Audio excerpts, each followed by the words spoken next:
دوستو، ہمارے پیارے نبی حضرت محمد صلی اللہ علیہ وآلہ وسلم نے سورہ اخلاص کے بارے میں فرمایا کہ یہ سورہ قرآن پاک کی 1/3 کے مساوی ہے۔ مگر اس صورت میں ایسا کیا ہے کہ ہمارے آقا حضرت محمد صلی اللہ علیہ وآلہ وسلم نے اس کو قرآن کا 1/3 قرار دیا ہے؟ اور یہ جانتے ہیں کہ اس صورت میں اللہ تعالیٰ کا کون سا راز چھپا ہوا ہے اور یہ صورت کتنی طاقتور ہے۔ اس کا ہر حرف، لفظ اور ہر آیت اللہ تعالیٰ کا جیتا جاگتا معجزہ ہے۔ ایک شخص نے رسول اللہ صلی اللہ علیہ وآلہ وسلم سے عرض کیا کہ میں سورہ اخلاص سے محبت کرتا ہوں، تو آپ صلی اللہ علیہ وآلہ وسلم نے فرمایا کہ اس کی محبت تجھے جنت میں لے جائے گی۔ ایک شخص نے کسی کو اس سورت کو پڑھتے ہوئے رات کے وقت سنا کہ وہ بار بار اسی کو دہرا رہا ہے۔ صبح کے وقت آ کر اس نے حضور صلی اللہ علیہ وآلہ وسلم سے ذکر کیا، گویا کہ وہ اسے ہلکے ثواب کا کام جانتا تھا۔ تو حضرت محمد صلی اللہ علیہ وآلہ وسلم نے فرمایا، اس کی قسم جس کے ہاتھ میں میری جان ہے، یہ سورت 1/3 قرآن کے برابر ہے۔ مسند احمد کی روایت میں ہے کہ حضرت ابو ایوب انصاری رضی اللہ تعالی عنہ نے فرمایا، کیا تم میں سے کسی کو یہ طاقت حاصل ہے کہ وہ ہر رات تیسرا حصہ قرآن کا پڑھ لیا کرے؟ صحابہ کرام رضوان اللہ علیہم اجمعین کہنے لگے کہ یہ کس سے ہو سکے گا؟ آپ نے فرمایا، سنو، قل هو اللہ 1/3 قرآن کے برابر ہے۔ اتنے میں رسول اللہ صلی اللہ علیہ وآلہ وسلم بھی تشریف لے آئے۔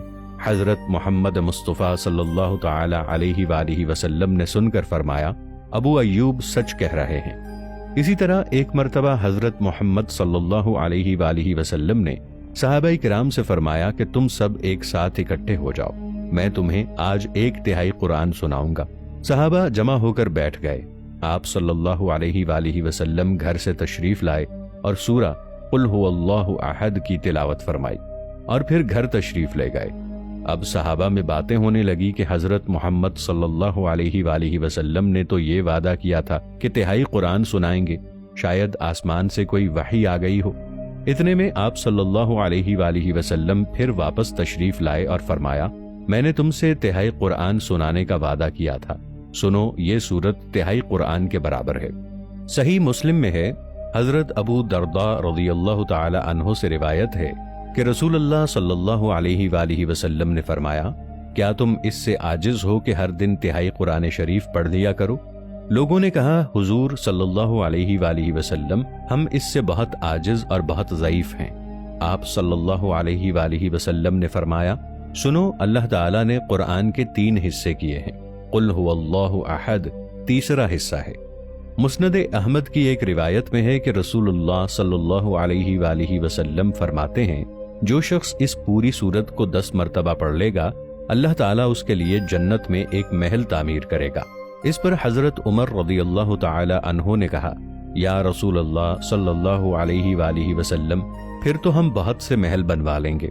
آپ صلی اللہ علیہ وآلہ وسلم نے فرمایا، اللہ اس سے بھی زیادہ اور اس سے بھی اچھے محلات دینے والا ہے۔ ابو یعلا کی ایک حدیث میں ہے کہ جو شخص قل هو اللہ احد 50 مرتبہ پڑھ لے تو اس کے 50 سال کے گناہ معاف ہو جاتے ہیں۔ حضرت ابو سعید خدری رضی اللہ تعالی عنہ سے روایت ہے کہ سورہ اخلاص کو آدھے یا 1/3 قرآن کے برابر قرار دیا گیا ہے۔ سورہ اخلاص کے مکی اور مدنی ہونے میں کافی اختلافات موجود ہیں، کیونکہ حضرت عبداللہ بن مسعود رضی اللہ تعالی عنہ سے روایت ہے کہ قریش کے لوگوں نے رسول اللہ صلی اللہ علیہ وآلہ وسلم سے کہا کہ اپنے رب کا نسب ہمیں بتائیں، تب اللہ تعالی نے وحی کے ذریعے یہ سورت نازل کی۔ حضرت جابر بن عبداللہ رضی اللہ تعالی عنہ کا بیان ہے کہ ایک اعرابی نے نبی صلی اللہ علیہ وآلہ وسلم سے کہا کہ اپنے رب کا نسب ہمیں بتائیے۔ اس پر اللہ تعالی نے یہ سورت نازل فرمائی۔ ابن عباس رضی اللہ تعالی عنہ سے روایت ہے کہ یہودیوں کا گروہ رسول اللہ صلی اللہ علیہ وآلہ وسلم کی خدمت میں حاضر ہوا، جس میں کعب بن اشرف اور حوی بن اخطب شامل تھے، اور انہوں نے کہا کہ اے محمد صلی اللہ علیہ وآلہ وسلم، ہمیں بتائیے کہ آپ کا وہ رب کیسا ہے جس نے آپ کو بھیجا ہے۔ اس پر اللہ تعالی نے یہ سورت نازل فرمائی۔ حضرت انس رضی اللہ تعالی عنہ کا بیان ہے کہ خیبر کے کچھ یہودی رسول اللہ صلی اللہ علیہ وآلہ وسلم کی خدمت میں حاضر ہوئے اور انہوں نے کہا، اے ابو القاسم صلی اللہ تعالی علیہ وآلہ وسلم، فرشتوں کو اللہ نے نور سے آدم علیہ السلام کو مٹی سے، ابلیس کو آگ کے شعلے سے، آسمان کو دھوئیں سے اور زمین کو پانی کی جھاگ سے بنایا۔ اب آپ ہمیں اللہ تعالیٰ کے بارے میں بتائیں کہ اللہ تعالیٰ کا وجود کس چیز سے بنا ہے۔ رسول اللہ صلی اللہ علیہ وآلہ وسلم نے اس بات کا کوئی جواب نہ دیا۔ پھر حضرت جبرائیل علیہ السلام آئے اور انہوں نے کہا، اے محمد صلی اللہ علیہ وآلہ وسلم، ان سے کہیے کہ قل هو اللہ احد۔ عامر بن اطفیل نے حضور صلی اللہ علیہ وآلہ وسلم سے کہا، اے محمد صلی اللہ علیہ وآلہ وسلم، آپ کس چیز کی طرف ہمیں بلاتے ہیں؟ آپ صلی اللہ علیہ وآلہ وسلم نے فرمایا، اللہ کی طرف۔ تب وہ عرض کرنے لگے، اچھا ان کی حالت مجھے بتائیے، وہ سونے سے بنا ہوا ہے یا چاندی سے یا لوہے سے؟ تب سورہ اخلاص نازل ہوئی۔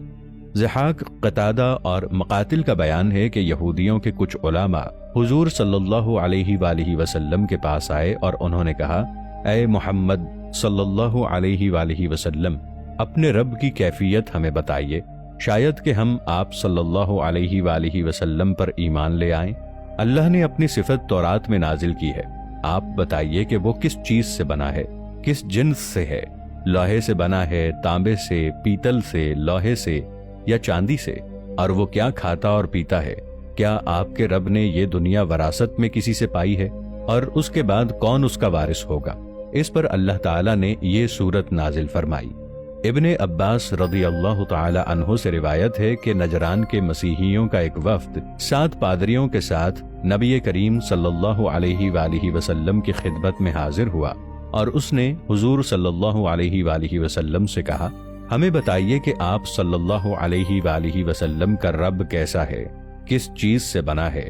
آپ صلی اللہ علیہ وآلہ وسلم نے فرمایا، میرا رب کسی چیز سے نہیں بنا، وہ تمام اشیاء سے جدا اور بالا تر ہے۔ اس پر اللہ تعالیٰ نے یہ سورت نازل فرمائی۔ ان روایات سے معلوم ہوتا ہے کہ مختلف مواقع پر مختلف لوگوں نے رسول اللہ صلی اللہ علیہ وآلہ وسلم سے اس معبود کی ماہیت اور کیفیت دریافت کی تھی جس کی بندگی اور عبادت کی طرف آپ صلی اللہ علیہ وآلہ وسلم لوگوں کو دعوت دے رہے تھے، اور ہر موقع پر آپ نے اللہ تعالیٰ کے حکم سے ان کو جواب دینے کے لیے یہی سورت نازل ہوئی۔ اس کے بعد مدینہ منورہ میں یہودیوں نے، کبھی مسیحیوں نے اور کبھی عرب کے دوسرے لوگوں نے حضور صلی اللہ علیہ وآلہ وسلم سے اسی نوعیت کے سوال کیے، اور ہر مرتبہ اللہ تعالیٰ کی طرف سے اشارہ ہوا کہ جواب میں سورہ اخلاص آپ ان کو سنا دیجئے۔ اگر احادیث کا مطالعہ کیا جائے تو یہ مکہ کے ابتدائی دور میں نازل ہوئی ہے، جب اللہ تعالیٰ کی ذات و صفات کے بیان میں قرآن کی مفصل آیات ابھی نازل نہیں ہوئی تھیں، اور لوگ حضرت محمد صلی اللہ علیہ وآلہ وسلم کی دعوت کو سن کر یہ معلوم کرنا چاہتے تھے کہ آخر آپ صلی اللہ علیہ وآلہ وسلم کا رب کیسا ہے، جس کی بندگی کی طرف آپ صلی اللہ علیہ وآلہ وسلم لوگوں کو مائل کرتے ہیں۔ اس کے بالکل ابتدائی دور کی نازل شدہ سورت ہونے کا ایک ثبوت یہ بھی ہے کہ مکے میں جب حضرت بلال حبشی رضی اللہ تعالی عنہ کا آقا امیہ بن خلف ان کو دھوپ میں تپتی ہوئی ریت میں لٹا کر ایک بڑا سا پتھر ان کی چھاتی پر رکھ دیتا تھا تو وہ احد احد پکارتے تھے۔ یہ لفظ احد اسی سورت سے ماخوذ تھا۔